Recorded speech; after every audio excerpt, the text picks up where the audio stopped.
Hello, Fredericksburg, Texas. Hello, world. Welcome to Informing Fredericksburg. To inform means to form what's inside. Nothing has more power to form our thinking or our being than the power of words. That begs the question, what words? Which words? And whose words? Informing Fredericksburg, we're going to be visiting with Kent Myers, City Manager, right after these. Texas Hill Country Bank understands these are challenging times, and they want to assure you that your favorite bankers are still there to help via phone or email, and their bank remains strong and focused on their customers. With mortgage rates the lowest they've ever been, now may be the perfect time for you to refinance your home. Or maybe you're looking for a low-interest loan for your business. They'd love to talk to you. And if you haven't already taken advantage of their mobile and online banking options, give them a call or visit them online, TexasHillCountryBank.com, where good people make good bankers. Member FDIC. Bee Creek Communications is celebrating 20 years of connecting the Hill Country, 20 years of scaling towers, climbing roofs, installing networks, wireless broadcasting, timely responses, friendly service, technical support, expanding coverage, increasing speeds, keeping promises, providing our community with always-on high-speed internet. Bee Creek Communications, celebrating 20 years of serving you.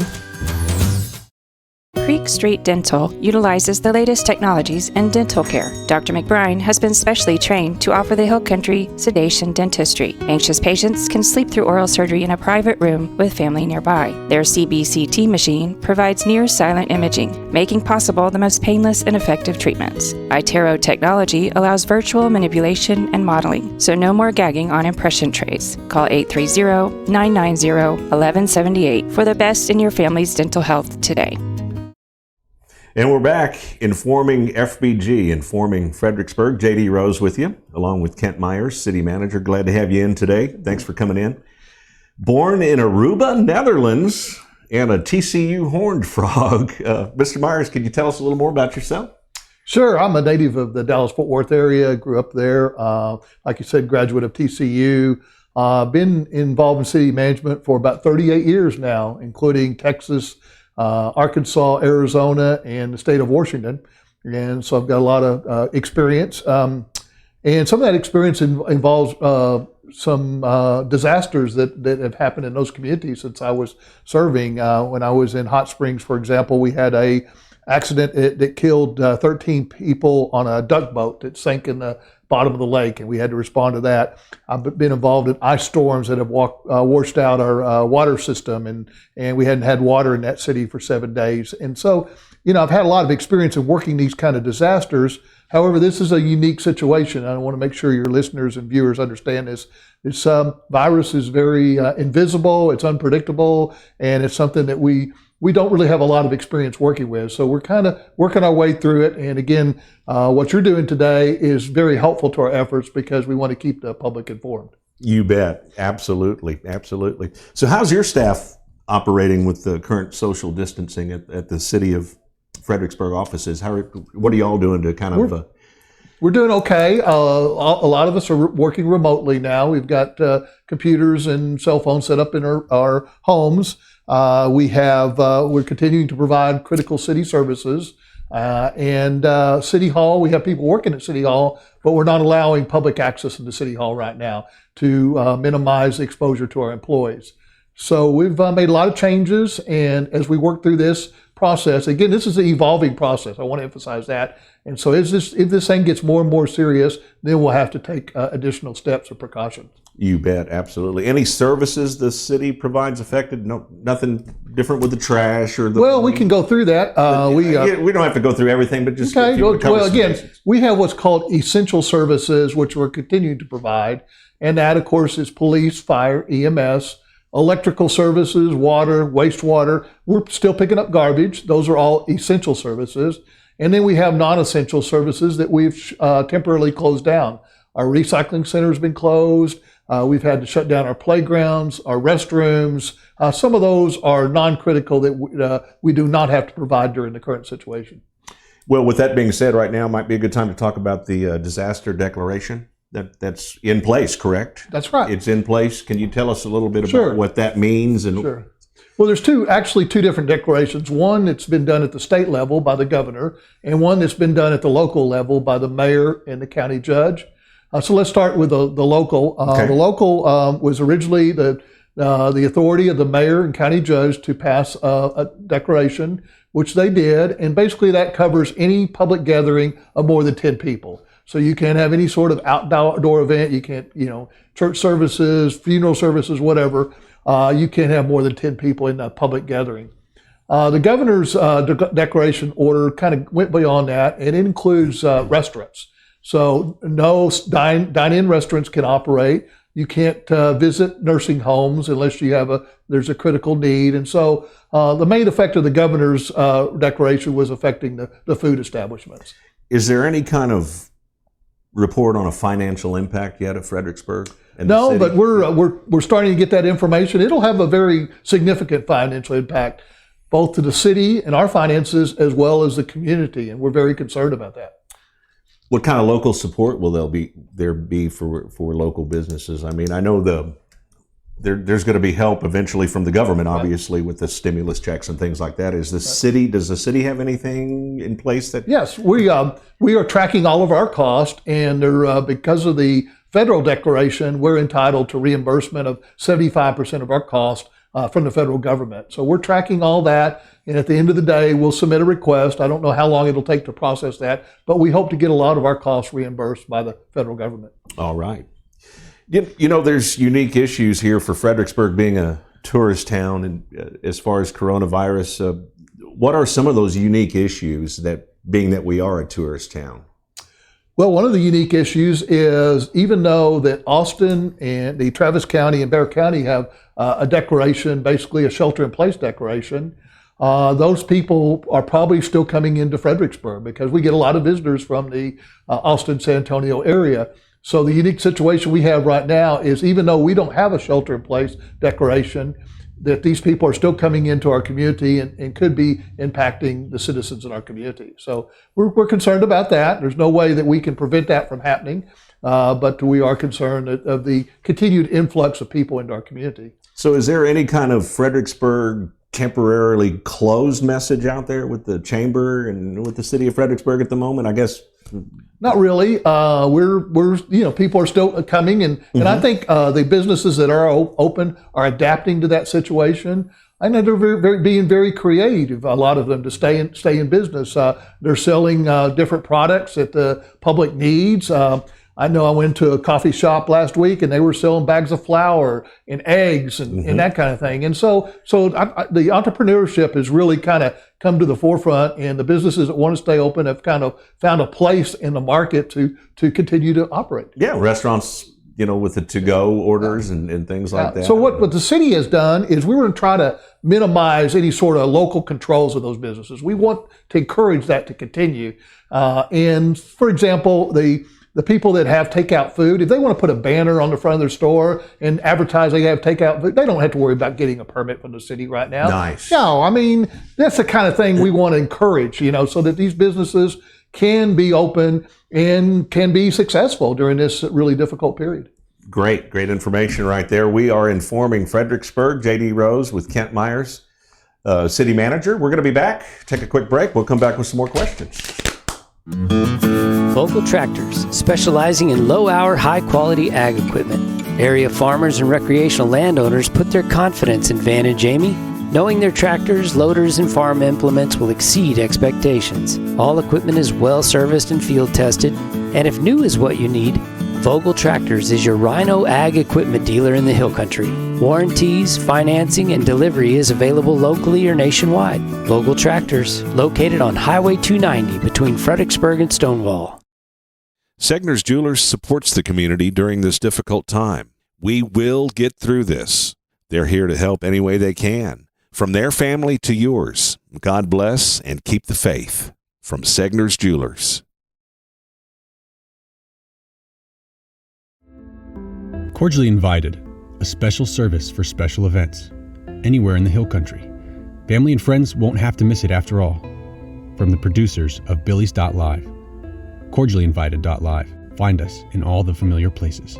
Texas Hill Country Bank understands these are challenging times, and they want to assure you that your favorite bankers are still there to help via phone or email, and their bank remains strong and focused on their customers. With mortgage rates the lowest they've ever been, now may be the perfect time for you to refinance your home. Or maybe you're looking for a low-interest loan for your business. They'd love to talk to you. And if you haven't already taken advantage of their mobile and online banking options, give them a call or visit them online, TexasHillCountryBank.com, where good people make good bankers. Member FDIC.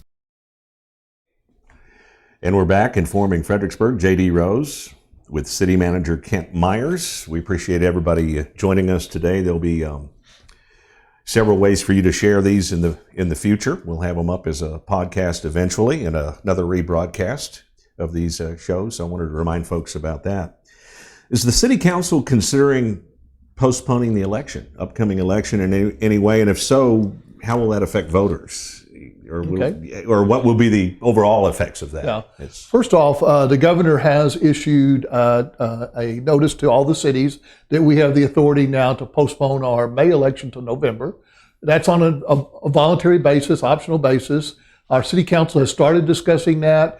They will have a meeting on April 6th, and will more than likely be making a decision at that meeting whether to postpone the election. But one of the advantages that we have now in place is we have a lot of people that cast their ballots by mail. So if we did decide to have the election in May, we would have an opportunity for those people to participate by mail, so they wouldn't have to come into a public place and so forth. So again, there's a lot of advantages and disadvantages of May versus November election. The council's weighing those right now, and I expect a decision on April 6th. Yeah, because I guess one thing would be that whoever's in office now would have 6 months more.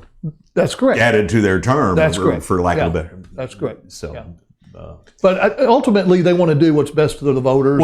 Exactly. And if there's a possibility that election would in May would cause a real low voter turnout, I think they would seriously consider then postponing the November election.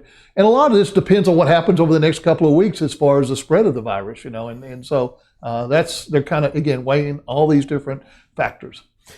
Well, we're going to talk about the shelter-in-place order. That's coming. So we might as well discuss that right now. How's your relationship with the hospital and Dr. Parton? How are you guys doing? We're actually, I think the people tuning into this program would be very pleased to know the level of cooperation that's existing within Fredericksburg and Gillespie County. Every day we participate in a conference call that involves the city, the county, the chamber, the hospital. We even have the Needs Council, the Ministerial Alliance. All these representatives are at the table talking about this, sharing information, and cooperating with each other. So the spirit of cooperation is high. And as an example, this week we started hearing from our citizens that they wanted more information about testing. What's going on with the testing for the virus? They're not hearing enough about that. So the city and the hospital cooperated together, and the hospital now provides us all their data on testing, and we post that every day on the city's website. So anybody that wants to know how many tests have been done, how many results have come back, how many test kits are available here, all that information is now available because of cooperation between the hospital and the city. Nice. Yeah. So things are happening. You don't have boxing gloves on. You're not going into a ring. We don't have time for that. Good. But what is your response, though, to those local residents that say the city is not doing enough for local residents? What's your response to that? I guess a couple of things I would say. First off, we started early in the process getting involved in this. This 3 weeks ago, first thing I did was assign our fire chief, Chief Lynn Bizzle, to coordinate our local efforts. But he has over 30 years of experience dealing in emergencies in Round Rock and at A&M and locally. And so he was put in charge of coordinating the various resources, police, fire, all our different resources. And he's done an outstanding job and kind of headed the effort. The second thing we did is we recognized that our large gatherings were going to create a significant problem. Right. We do a lot of special events here, and so we immediately started canceling some of these events so people wouldn't be coming to all these festivals. So it's a process. Yeah, it's a process. These things aren't going to happen. It's an evolving process, but we started early, and we're continuing to do things every day to expand our efforts. The second thing is the cooperation, which you already talked about. And I guess the third thing is the citizens need to understand there's a great team in place here at the city level. You've got people like our police chief that has years and years of experience and real good leadership capabilities. We've got a full-time public information officer who's coordinating all of our public information efforts. We've got a great, again, fire chief. We've got a great IT department that's helping us put in different remote capabilities and so forth. So the team that is in place here, the people in the community can rest assured that we've got their best interest in mind, and we're working real hard to address that.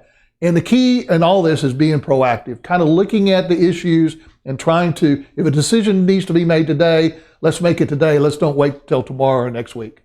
So how is it going with the shelter-in-place order? I mean, where you in the hospital or the city in the hospital? Okay. What's the progress to this point? Okay, so I think you know the hospital had sent a letter to the city and the county to request shelter in place. Correct. Under the authority to make that decision rests with the mayor at the local level and the county judge at the county level. So those two individuals have been considering that request. I talked to the mayor last night, and she said that she's hearing from a lot of people, both phone calls and emails, and she said about 50% of the response has been for a shelter in place, and about 50% has been against that. So kind of split right now. Yeah, so she's considering all that input. She's talking to the county judge because one of the things we want to do is coordinate whatever we do with the county. We don't want the city to do something in the county. So, exactly. So the mayor and county judge are talking and considering all this input, but right now there's not a shelter in place that exists here. And I think that will continue to be considered over the next week or two. And if it does happen, what changes can we expect? Well, I mean, what's different than what we're doing right now? It depends on the wording in the shelter. You know, if you look at the declaration, so because one city varies from another as far as what they exempt from the regulations. So that would have been one of the benefit of having a governor's declaration. Unfortunately, the governor didn't do that. Is it would have created a consistent way to handle this across the state. But in any case, the governor decided not to do that, so it rests to the local community to do that. And it depends on, for example, Travis County covers construction activities, so builders and those kind of things will have to shut down during the next several weeks. San Antonio doesn't cover that. So a lot of that will wait on the exact wording in any sort of declaration that takes place.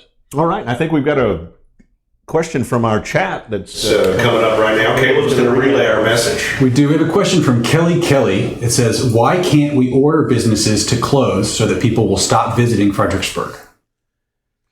Okay. Again, that directly relates to the last question, shelter in place. Okay. And if that shelter in place covers businesses, then those businesses would have to close down. But again, you have to consider their viewpoints too on whether they would be able to survive if they close down and a lot of other factors. So again, there's a lot of health factors, a lot of economic factors, and I know the mayor's taking her time and the judge are taking their time weighing all those different factors, and I think they'll do whatever they think is right. Well, there you go. I do too. All right, we're going to take a quick break, come back with a few more questions here, and wrap up our programming, Informing Fredericksburg. We'll be right back right after these.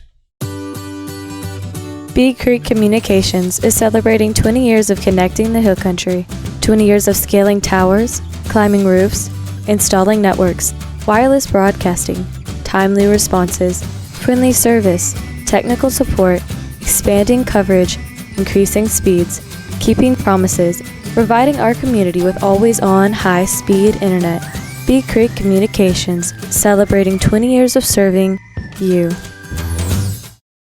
Creek Street Dental utilizes the latest technologies in dental care. Dr. McBride has been specially trained to offer the Hill Country sedation dentistry. Anxious patients can sleep through oral surgery in a private room with family nearby. Their CBCT machine provides near-silent imaging, making possible the most painless and effective treatments. iTero technology allows virtual manipulation and modeling, so no more gagging on impression trays. Call 830-990-1178 for the best in your family's dental health today.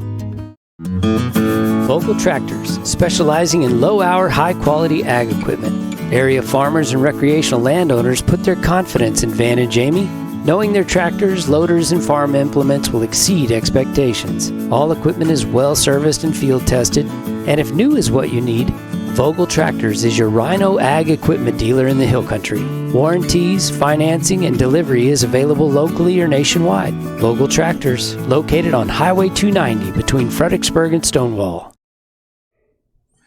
And we're back informing Fredericksburg. J.D. Rose with Kent Myers, city manager. What's the city doing to keep the public informed? What are you guys doing to keep us informed? Yeah, that's a great question, because that's a critical initiative that I think we're following here in Fredericksburg. First off, we have a full-time public information officer, Lee Foege, and she's heading all of our efforts. And it's very important that we keep the public informed, because a lot of people are sitting at home right now. They're very concerned. They're very stressed out in the situation. They see what's on TV, and they see what's going on in New York and New Orleans. Don't forget social media. Right, social media. Yeah, you can't forget that. Yeah, and so, but they want to know what's happening locally, and so we've got to do a lot we got to push that information out. So that's one of the reasons I appreciate what y'all are doing to help in this effort. But Lee is posting a lot of information on the city's website. And I would ask the people tuned in today to look at our website on a daily basis. That's www.fbgtx.org. And for example, that has the local testing results that are coming in from the hospital. Oh, wow. But it also has links to the state and federal government. A lot of good information is being posted on the city's website. Social media, she's monitoring all the social media sites, because those tend to have some misleading information, as you know. Really? Yeah. And so we're trying to respond to all those to make sure that the citizens have accurate information, and so they'll be able to deal with this. And we're working with the media, the newspaper, radio stations, so forth, reaching out to them, trying to do everything possible to keep the community informed. And that's one of our biggest initiatives. We plan to keep this show rolling as long as we can through this and then some, but we certainly will have you back when we get some more information. We may have to do it remotely at that point. Well, that's well, like for us, what we're doing now, will we, as a media outlet, will we be able to get some kind of a special pass or anything? Or are you talking about the city council meeting? No, I'm talking about like if we still want to get information out through our coordinate with Lee Foege. She's she's our contact with all the media, and anything you need, talk to her. Okay, yeah. So I'm just wondering if there's some kind of a special pass that we can have to continue to do this show if and when the shelter-in-place order goes into effect. That depends on the wording of the shelter-in-place. Again, okay. I think they normally exempt media, but I'd have to look at that. See what that. Yeah. Okay, I'm with you. Yeah. Okay. Well, you mentioned city council meetings. How will you conduct those in the future? Okay, one of the things that's happened is the governor has given us more authority to have remote type meetings because recognizing that we don't want people congregating in large numbers of people. And so the city council is talking about that right now. We have set up a Zoom webinar type of format that we could have the meetings and also allow public input into those meetings.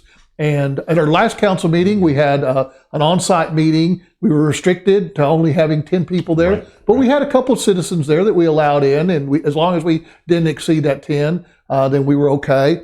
But in the FBG.live right here. You were there, yeah. And so in the future, we're looking at doing some remote meetings. The council hadn't made any decisions, but we're going to present that and again, make sure that we meet the open meetings requirements, but we also meet the requirements of the declaration, which involves no more than 10 people. Yeah, so we're kind of balancing this whole thing and trying to make some decisions.